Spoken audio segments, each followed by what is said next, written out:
जय हिंद दोस्तों, आप सभी का स्वागत है अपने YouTube चैनल भावी शिक्षक मंच में। आज मैं आप लोगों के लिए एक गिफ्ट लेके आई हूँ क्योंकि आज जो है होली है। तो आप सभी को सबसे पहले होली की बहुत बहुत शुभकामनाएं। Happy Holi everyone. आज जो है आप लोगों की होली स्पेशल क्लास है जिसमें आपको एंशिएंट हिस्ट्री के जो है टॉप एमसीक्यूज करवाए जाएंगे जो कि हर एक एग्जाम में पूछे जाते हैं। जो हर एक एग्जाम में बार बार क्वेश्चंस पूछे जाते हैं वही क्वेश्चन जो है आज मैं लेके आई हूँ आप लोगों के लिए।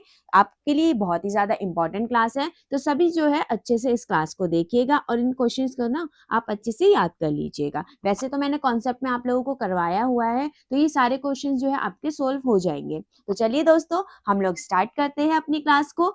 हमारा सबसे पहला क्वेश्चन, क्वेश्चन नंबर वन में क्या कहा गया है? हर्षवर्धन के बारे में आपसे क्वेश्चन पूछा गया है।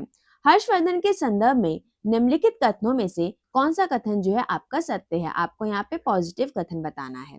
तो पहला कथन है आप लोगों का, हर्ष अपने पिता के सबसे बड़े बेटे नहीं थे। क्या ये कथन आपका सही है? सेकंड कथन है, हर्ष अपने पिता और बड़े भाई की मृत्यु के बाद मगध के राजा बने। क्या ये आपका सही है? थर्ड आपका कथन है, उनके बहनोई, बहनोई कौन होते हैं? जो बहन के हस्बैंड होते हैं। उनके बहनोई कन्नौज के शासक थे। जब बंगाल के शासक ने उन्हें मार डाला तो हर्ष ने कन्नौज को अपने अधीन कर लिया और बंगाल पर आक्रमण कर दिया। आपको ये बताना है कि इनमें से कौन से कथन जो है वो सत्य है, कौन से कथन जो है वो सही है। तो पहला आपका जो कथन है, हर्ष अपने पिता के सबसे बड़े बेटे नहीं थे, ये कथन आपका बिल्कुल करेक्ट है। क्यों? क्योंकि बड़े बेटे कौन थे? वो थे राज्यवर्धन। कौन थे? राज्यवर्धन। ये जो है किनके बड़े भाई थे? हर्षवर्धन के बड़े भाई थे, हर्ष के पिता के बड़े बेटे थे।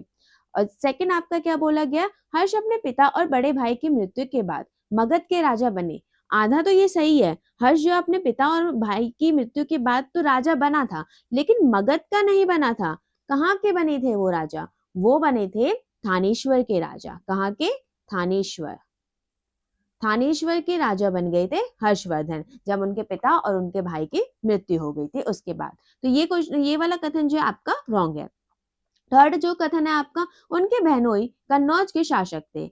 उनके जो बहन के हस्बैंड थे वो मतलब जीजा जो थे वो कौन थे? कन्नौज के शासक थे और उनको ना बंगाल के शासक ने मार दिया था, इनके बहनोई को मार दिया था। फिर हर्षवर्धन ने क्या किया? बंगाल के शासक को मार दिया, वहां पे आक्रमण किया और वहां के शासक को मार दिया और कन्नौज को जो है अपने अधीन कर लिया। ये बात भी आपकी बिल्कुल करेक्ट है, यानी कि आपका ऑप्शन नंबर वन और थर्ड जो है बिल्कुल करेक्ट है। तो इसका आंसर जो है आपका ऑप्शन नंबर सी हो जाएगा। तो चलिए दोस्तों, हम आते हैं नेक्स्ट क्वेश्चन पे। Question number two, question number two में क्या कहा गया है? चीन की दीवार के निर्माण में कितना समय लगा? जो चीन की दीवार बनाई गई थी उसके निर्माण में कितना समय लगा?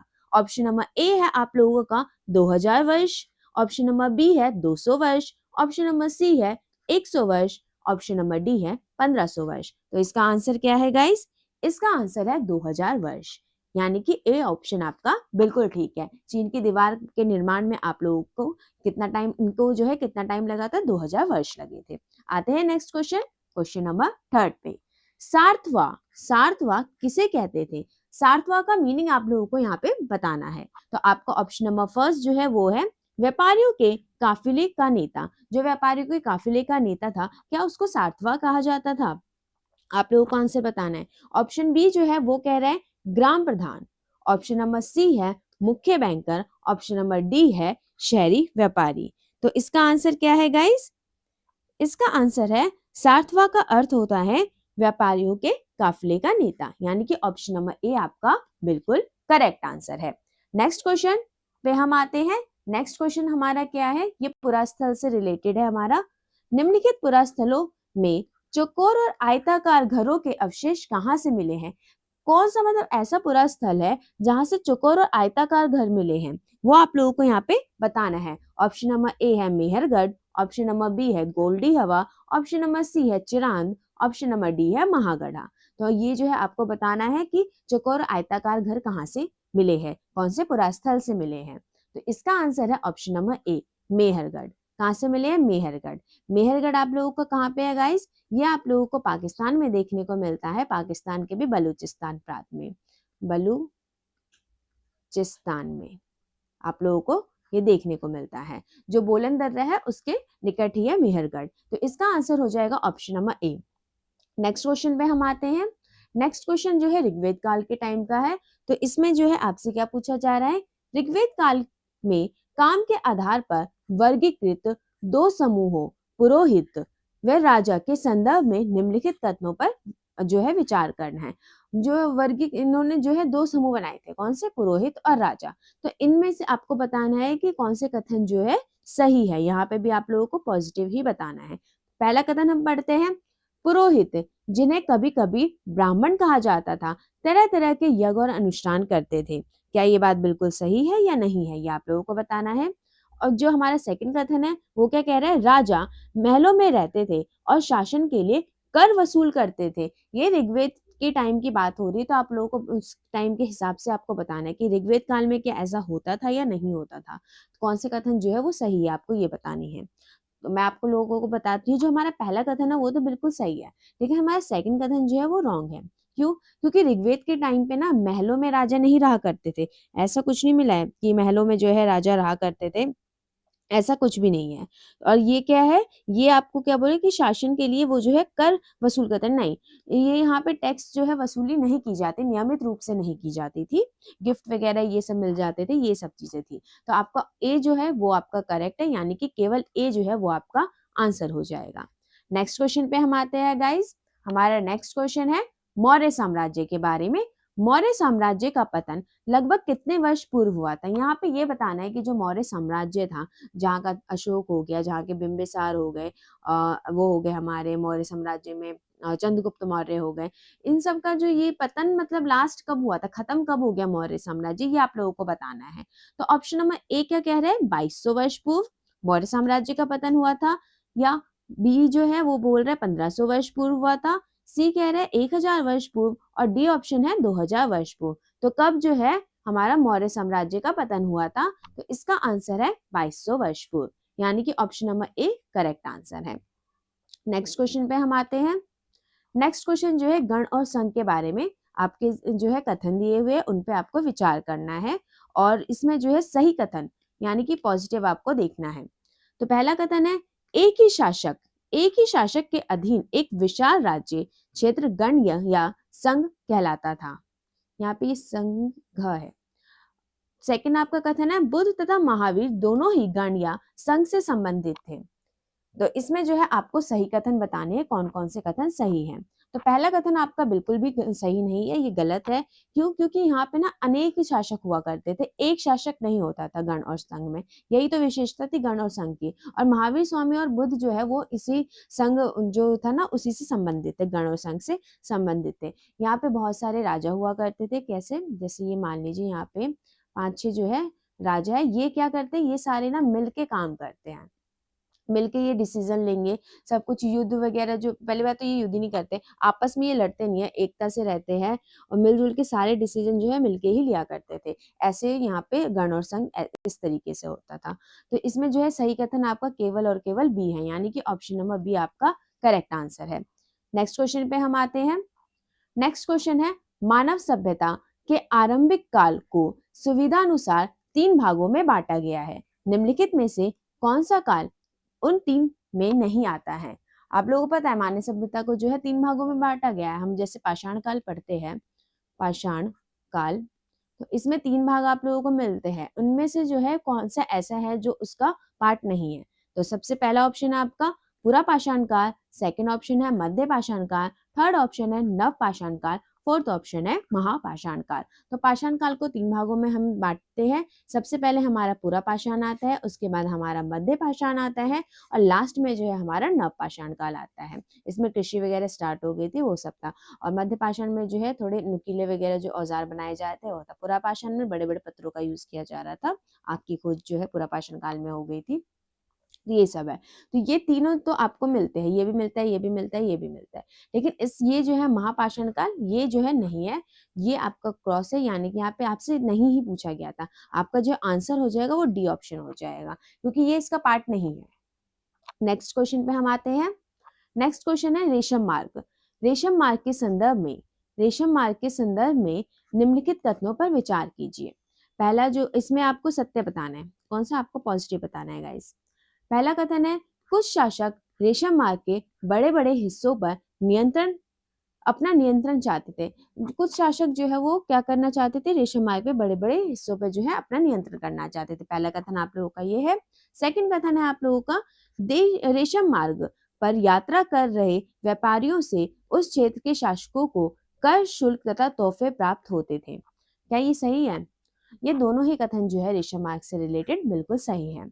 जो कुछ शासक जो थे ना वो रेशम मार्ग पे क्यों मतलब वो उन हिस्सों पे नियंत्रण करना चाहते थे, क्योंकि उन्हें ना वहां से टैक्स मिल सके, क्योंकि वहां से जो गुजरते थे वो उनको तोहफे दिया करते थे, वहां टैक्स दिया करते थे और बदले में ये लोग क्या करते थे, ये उनकी सुरक्षा करते थे। वहां के जो लुटेरे वगैरह होते थे तो उनसे जो है ये क्या करते थे, सुरक्षा प्रदान करते थे कि यहाँ पे आपको कोई लूटेगा नहीं, आप आराम से जो है आगे जा सकते हैं, यूरोप की साइड आप लोग जा सकते हैं, रोम की साइड आप लोग जा सकते हैं। तो इसलिए जो है इनका ही फायदा था, उनका ही फायदा था, दोनों का ही फायदा था इसमें। तो यही है इसमें जो है ये वाला कथन आपका बिल्कुल ठीक है कि कुछ शासक जो है वो रेशम मार्ग पे के बड़े बड़े हिस्सों पर जो है अपना नियंत्रण करना चाहते थे। जैसे कि आप लोगों ने कनिष्क का नाम सुना था, कनिष्क ने जो है रेशम मार्ग पे अधिकार भी कर लिया था। और सेकंड आपसे बोला जा रहा है रेशम मार्ग पर यात्रा कर रहे व्यापारियों से उसे उस क्षेत्र के शासकों को कर टैक्स मिलता था, उनको शुल्क मिलते थे, तोहफे मिलते थे, तो इसलिए जो है वो क्या करना चाहते थे, यहाँ पे जो है अपना नियंत्रण करना चाहते थे। ये दोनों ही कथन सत्य है, यानी कि ऑप्शन नंबर सी आपका करेक्ट आंसर है। ऑप्शन नंबर सी करेक्ट है। नेक्स्ट स्लाइड पे हम आते हैं। नेक्स्ट स्लाइड है हमारी, नेक्स्ट क्वेश्चन जो है वो है हमारा मौर्य साम्राज्य से रिलेटेड है। मौर्य साम्राज्य की राजधानी निम्नलिखित में से कौन सी थी? यहाँ पे आप लोगों को ये बताना है कि मौर्य साम्राज्य जो था उसका कैपिटल क्या था। कैपिटल आप लोगों को बताना है कि कौन सा कैपिटल था।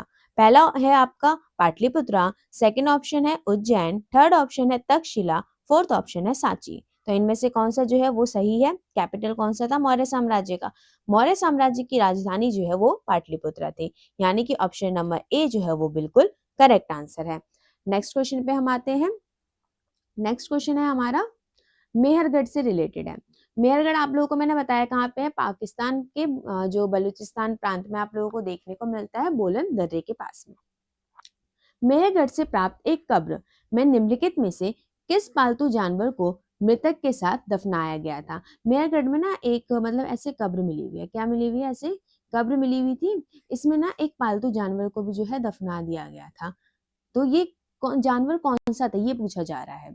तो पहला आपका ऑप्शन नंबर ए है बकरी, ऑप्शन नंबर बी है कुत्ता, ऑप्शन नंबर सी है भेड़, ऑप्शन नंबर डी है मुर्गी। तो इनमें से कौन सा आपका होगा? मेरगढ़ में कौन से पालतू जानवर को दफनाया गया था? ये जो है बकरी को साथ में दफनाया गया था। ये लोग मानते थे कि ये बकरी जो है ये मानव जो है ऊपर जाके खाएगा, मतलब इनका ये मानना था कि मृत्यु के बाद भी जो है वो होता है, परलोक होता है, वहां पे जाके जो है वो अपना भोजन वगैरह करेंगे, बर्तन वगैरह, इसलिए ये लोग दफनाते थे, उनकी चीजें इसलिए दफनाते थे कि मृत्यु के बाद भी एक जो है वो है इनका परलोक में जाके चीजें करेंगे, मृत्यु के बाद में कुछ ना कुछ शेष रह जाता है, इनका ये मानना था, इसलिए ये ऐसा करते थे। आते हैं नेक्स्ट क्वेश्चन पे। नेक्स्ट क्वेश्चन है हमारा गंगा नदी। गंगा नदी के दक्षिण में इसकी सहायक नदी सोन, ऐसे गंगा नदी जा रही है, इसके दक्षिण से आ रही है सोन। ये बोल रहे हैं ये कौन सी नदी है गाइस? ये है सोन। सोन कहां से आ रही है? दक्षिण से। ये कौन सी है? गंगा। के आसपास का क्षेत्र प्राचीन काल में किस नाम से जाना जाता था? ये वाला जो एरिया है ना ये किस नाम से जाना जाता था, ये आप लोगों से पूछा जा रहा है। ऑप्शन नंबर ए है अवंती, ऑप्शन नंबर बी है वज्जी, ऑप्शन नंबर सी है काशी, ऑप्शन नंबर डी है मगध। तो इसका कौन सा आंसर आपका हो जाएगा? ये वाला एरिया किस नाम से जाना जाता था? इस एरिया को कहते थे मगध, जहाँ के अशोक, चंद्रगुप्त मौर्य ये सब राजा थे, महान महान राजा थे, मगध। यानी कि ऑप्शन नंबर डी आपका करेक्ट आंसर है। नेक्स्ट क्वेश्चन पे हम लोग आते हैं। नेक्स्ट क्वेश्चन है हमारा मनुष्य द्वारा सर्वप्रथम कौन सी फसलों को उपजाने की शुरुआत की गई थी? सबसे पहले जो है कौन सी फसलें जो है उपजाई गई थी, ये आपसे पूछा जा रहा है। पहला ऑप्शन है गेहूं, दूसरा ऑप्शन है जौ, तीसरा ऑप्शन है आप लोगों का गेहूं और जौ दोनों, या फिर इनमें से कोई भी नहीं। तो इसका आंसर क्या होगा? सबसे पहले कौन सी फसल उगाई गई थी? सबसे पहले जो उगाई गई थी वो गेहूं भी थी और जौ भी थी, यानी कि ऑप्शन नंबर सी जो है वो करेक्ट आंसर है। नेक्स्ट स्लाइड पे हम आते हैं। दिग्निकाय, दिग्निकाय, दिग्निकाय जो है निम्नलिखित में से क्या है? दिग्निकाय क्या है? कौन सा मतलब ग्रंथ है? किनका ग्रंथ है ये? ये सबसे पहला ऑप्शन आपसे बोल रहा है, ऑप्शन नंबर ए जैन ग्रंथ है दिग्निकाय, ऑप्शन नंबर बी बौद्ध ग्रंथ है दिग्निकाय, ऑप्शन नंबर सी ब्राह्मण ग्रंथ है दिग्निकाय, या फिर जो दिग्निकाय है वो उपनिषद है। ये आप लोगों को बताना है कि क्या है दिग्निकाय। दिग्निकाय जो है वो है हमारा बौद्ध ग्रंथ। क्या है गाइस? बौद्ध ग्रंथ, यानी कि ऑप्शन नंबर बी जो है वो करेक्ट आंसर है। नेक्स्ट स्लाइड पे हम आते हैं। नेक्स्ट क्वेश्चन हमारा, चोल चैर पांडे, चोल चैर पांडे शासकों के संदर्भ में निम्नलिखित कथनों पर विचार कीजिए। इसमें भी आप लोगों को पॉजिटिव बताना है। क्या बताना है? पॉजिटिव बताना है हमें। इन तीनों शासकों के अपने अपने दो सत्ता केंद्र थे। ये जो तीनों शासक हैं इनके अपने अपने क्या थे? दो सत्ता केंद्र थे। इसके भी दो हो गए, इसके भी दो हो गए, इसके भी दो हो गए। ये लोगों से नियमित कर ना लेकर उपहारों की मांग किया करते थे। ये जो है लोगों से नियमित कर नहीं लिया करते थे, ये उपहारों की मांग करते थे। तो इसमें आप लोगों को बताना है कि ये दोनों कथन जो है वो सही है या ये दोनों कथन जो है गलत है, या एक सही है दूसरा गलत है। ये आप लोगों को बताना है कि कौन सा आपका आंसर होगा। तो ये दोनों ही कथन जो है बिल्कुल सत्य है। वो जो है तीनों के तीनों शासक जो है उनके दो दो सत्ता केंद्र हुआ करते थे, और जो है आपका ये जो है कर नहीं लिया करते थे, नियमित कर नहीं लिया करते थे। ये जो है उपहार गिफ्ट्स की बात करते थे, गिफ्ट्स दीजिए हमें, कर की बजाय गिफ्ट्स, यानी कि ऑप्शन नंबर सी आपका बिल्कुल करेक्ट है। सी आंसर हो जाएगा हमारे इस क्वेश्चन का। नेक्स्ट क्वेश्चन पे हम आते हैं। नेक्स्ट क्वेश्चन जो है वो है हमारा मौर्य वंश। मौर्य वंश के 3 महत्वपूर्ण राजा हुए। इन राजाओं का सही वंशानुक्रम निम्नलिखित में से कौन सा है? ये तीनों राजा काफी इंपॉर्टेंट थे, स्पेशली दो जो है बहुत ज्यादा इंपॉर्टेंट थे। तो इनका आप लोगों को बताना है, क्रम बताना है कि कौन पहले था, उसके बाद कौन था, उसके बाद कौन था। तो ऑप्शन नंबर ए कह रहा है कि चंद्रगुप्त पहले नंबर पे था, उसके बाद अशोक आया, उसके बाद बिंदुसार आया। ऑप्शन नंबर बी कह रहा है कि अशोक सबसे पहले आया, उसके बाद बिंदुसार आया, फिर चंद्रगुप्त आया। ऑप्शन नंबर सी जो है वो कह रहा है चंद्रगुप्त आया पहले, उसके बाद जो है पहले जो है बिंदुसार आया सेकंड नंबर पे, चंद्रगुप्त आया थर्ड नंबर पे, अशोक आया। और डी कह रहा है कि चंद्रगुप्त आया, बिंदुसार आया, अशोक आया। तो इसका क्या है? वंशानुक्रम आप लोगों को लगाना है। तो सबसे पहले जो है कौन आते हैं? चंद्रगुप्त मौर्य आते हैं, चंद्रगुप्त। उसके बाद आते हैं बिंदुसार, बिंदुसार चंद्रगुप्त मौर्य के बेटे हो गए बिंदुसार।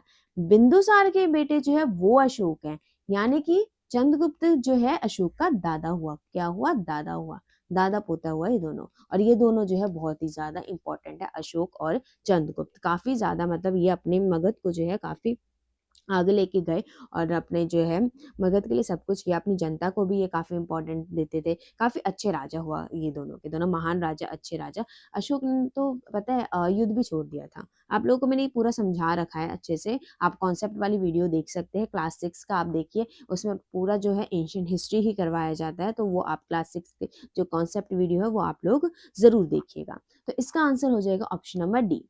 इसका आंसर है हमारा ऑप्शन नंबर डी, पहले चंद्रगुप्त फिर बिंदुसार उसके बाद अशोक।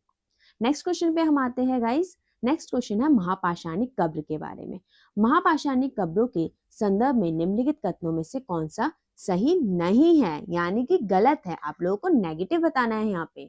ऑप्शन नंबर ए, महापाषाणिक कब्रों से प्राप्त चीजें दफनाए गए लोगों की सामाजिक स्थिति में भिन्नता को दर्शाती है।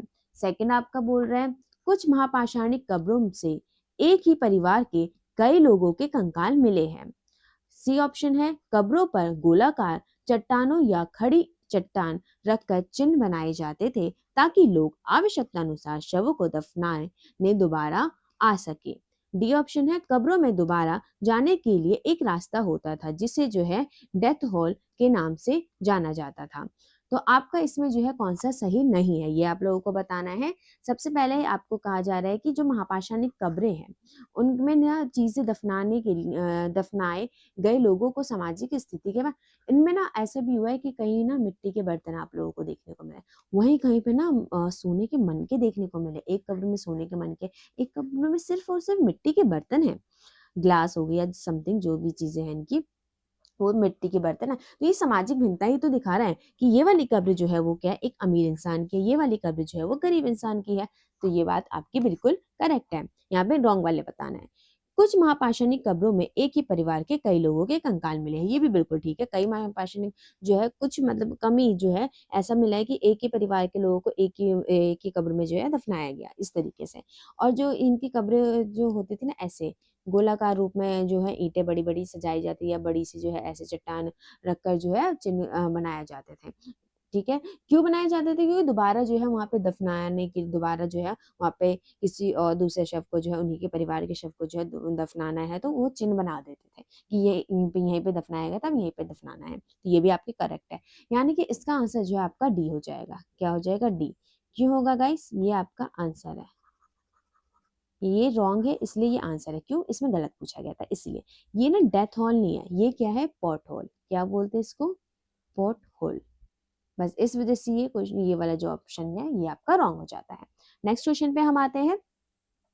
नेक्स्ट क्वेश्चन, निम्नलिखित में से आर्यभट्टियम के लेखक कौन है? इसमें तो मतलब इनके बुक में ही जो है नाम छुपा हुआ है इनका।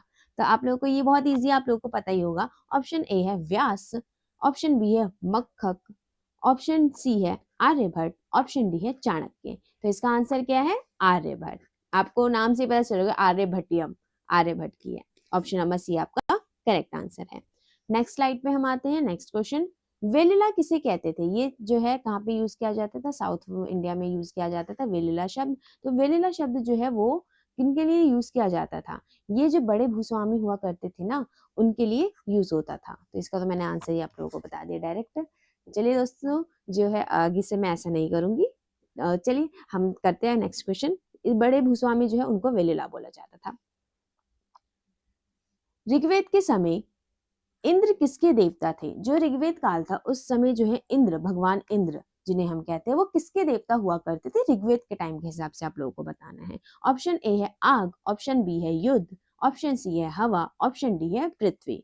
तो किसके देवता थे इंद्र भगवान? इंद्र भगवान जो है ऋग्वेद के समय जो है युद्ध के देवता माने गए हैं। किसके? युद्ध के देवता। यानी कि option number B correct answer है। नेक्स्ट क्वेश्चन हम करते हैं। नेक्स्ट क्वेश्चन है कौटिल्य। कौटिल्य द्वारा लिखित प्रसिद्ध पुस्तक का नाम निम्नलिखित में से क्या है? कौटिल्य ने जो बुक लिखी है उसका नाम क्या है ये बताना है। ये जो है राजनीति से रिलेटेड है, आप लोगों को बताना है। क्या वो अष्टाध्यायी है?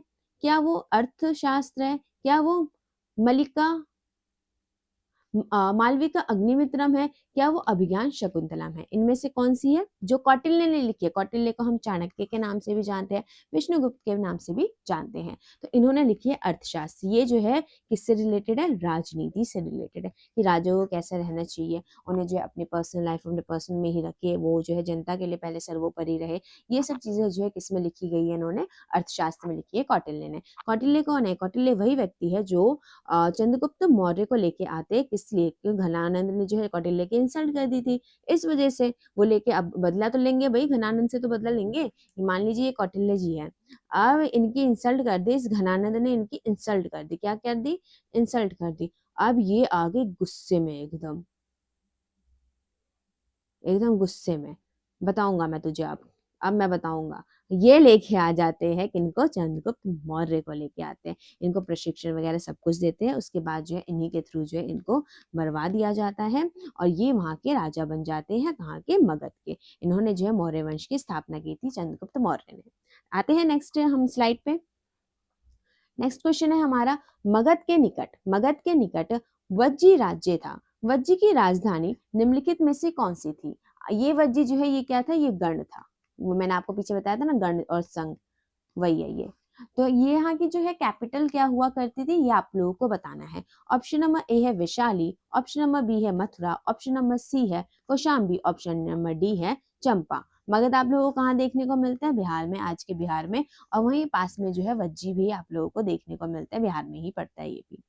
तो आप लोगों को ये बताना है कि इसका जो है आपको कैपिटल बताना है। तो क्या है इसका कैपिटल? वैशाली है। आप लोगों ने अभी सुना होगा सीटेट का जो है अभी री एग्जाम हुआ है और यहाँ पे ना दो जो री एग्जाम जो है वो दो सेंटर ऐसे थे जहाँ पे मे बी लीक हो गया होगा पेपर या जो भी उनका रीजंस रहा है। तो उसके बाद जो है वहाँ पे दोबारा से एग्जाम करवाया गया। वो जो दोनों सेंटर थे वो कहाँ के थे? वो वैशाली के ही थे। ये आप लोगों को अभी रिसेंटली ही चल रहा था इसलिए मैंने सोचा बता दूं। तो चलिए हम आते हैं नेक्स्ट स्लाइड पे। भारतीय उपमहाद्वीप में आरंभिक नगर का विकास कहाँ हुआ? ये जो आरंभिक नगर जो है वो कहाँ पे फले फूले, सबसे पहले आपको पूछा गया है। तो सबसे पहले जो है आपको ऑप्शन नंबर ए में क्या कह रहा है कि सिंधु व इसकी सहायक नदियों के किनारे, बी गंगा व इसकी सहायक नदियों के किनारे, सी ए और बी दोनों के किनारे, डी जो है इनमें से कोई नहीं। आरंभिक नगर जो शहर जो है, पहले स्टार्टिंग में जो शहर है वो कहाँ पे आप लोगों को विकास उनका देखने को मिलता है, भारतीय उपमहाद्वीप में। तो सबसे पहले आप लोगों को 4700 वर्ष पहले आप लोगों को सिंधु व इसकी सहायक नदी के किनारे देखने को मिलता है। गंगा व इसकी सहायक नदी के किनारे जो 2500 वर्ष पूर्व मिलता है। तो आपका ऑप्शन नंबर ए जो है वो करेक्ट हो जाएगा, सबसे पहले पूछा गया था इसलिए। यहाँ सिर्फ ये पूछा जाता है भारतीय उपमहाद्वीप में आरंभिक नगर का विकास कहाँ हुआ, यहाँ पे जो है सबसे पहले जो है कहाँ हुआ ये पूछा गया है। तो ये आपका ऑप्शन नंबर ए हो जाएगा। यहाँ पे भी हुआ लेकिन बाद में हुआ, पहले कहाँ हुआ, पहले ये हुआ, तो इसलिए ये आंसर हो गया। आते हैं नेक्स्ट स्लाइड पे।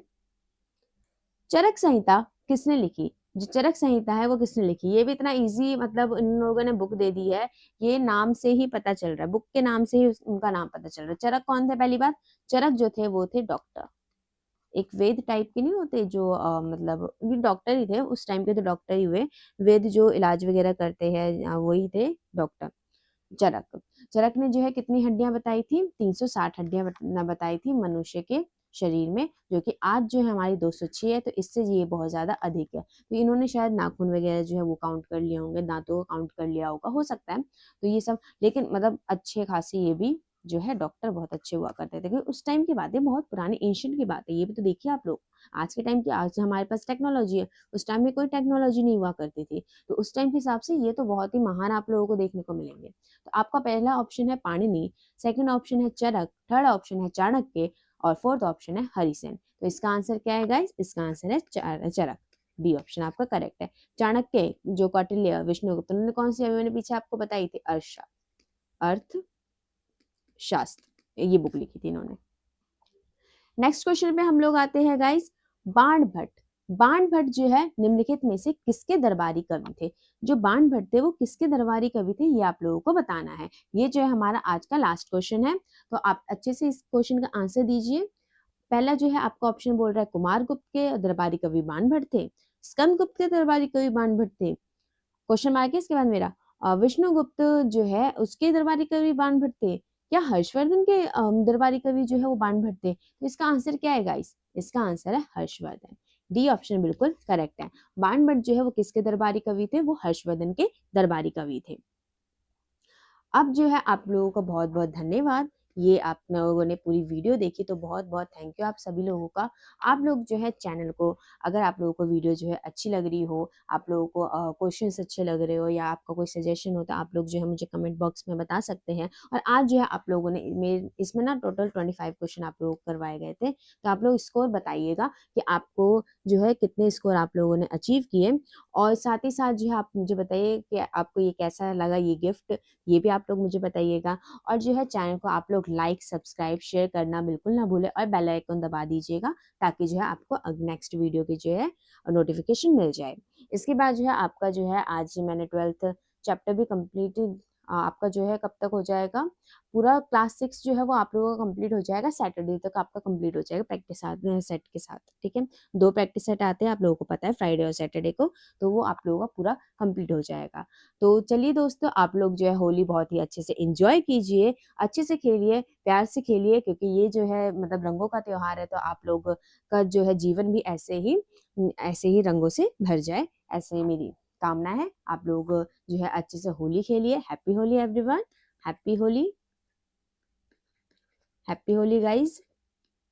अच्छे से होली खेलिए, मेरी बहुत बहुत शुभकामनाएं हैं आप सभी के साथ। और आप जो है चैनल को लाइक, सब्सक्राइब एंड शेयर करना बिल्कुल ना भूले। तो धन्यवाद आप सभी का बहुत बहुत, ये पूरी वीडियो देखने के लिए। क्वेश्चंस कैसे लगे ये आप लोग जो है मुझे कमेंट बॉक्स में बताइएगा, और साथ ही साथ आप अपने स्कोर जो है वो भी मेरे साथ शेयर कीजिएगा। तो चलिए दोस्तों, मिलते हैं हम नेक्स्ट वीडियो में। जय हिंद।